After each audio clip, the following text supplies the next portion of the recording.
In today's video, I'm going to teach you how to do a poll on Mailerlite.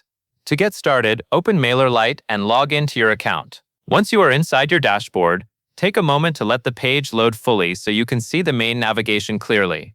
You are looking for the area where your email campaigns are managed, because the poll will be added directly inside an email campaign using the email editor. From the main menu, click Campaigns. This is where Mailerlite keeps your email campaigns, including drafts, scheduled emails, and previously sent campaigns. After you are on the Campaigns page, look for the Create Campaign button and click it. This begins the process of building a new email campaign where your poll will be placed. Next, name your campaign. The name is mainly for your own organization inside Mailerlite, so choose something that will help you recognize the purpose of this email later.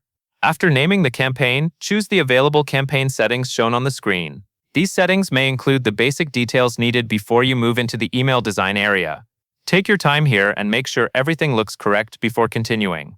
Once the campaign setup is ready, open the drag and drop editor. This is the visual editor where you can build the email by adding content blocks, moving sections around, and customizing the layout. The drag and drop editor is also where you will find the survey or poll feature.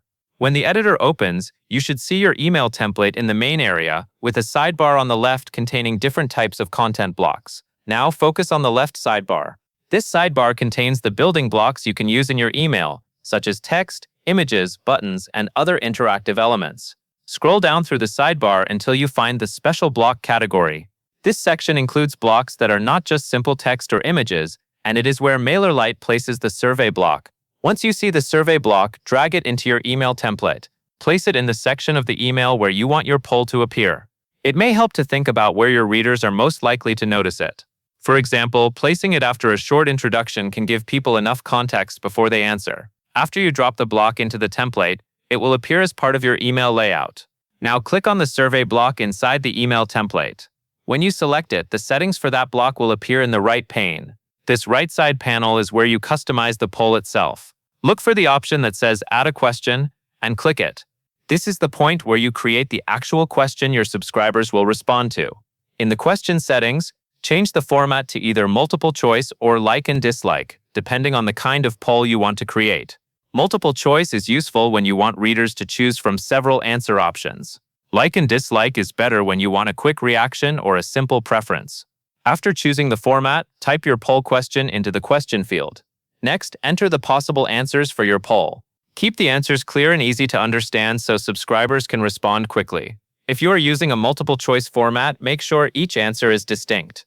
If you are using like and dislike, the response format is simpler, so focus on making the question itself clear. Review the wording before moving on because this is what your audience will see in the email. When your poll question and answers are set up, click Save. Saving confirms the changes you made to the survey block.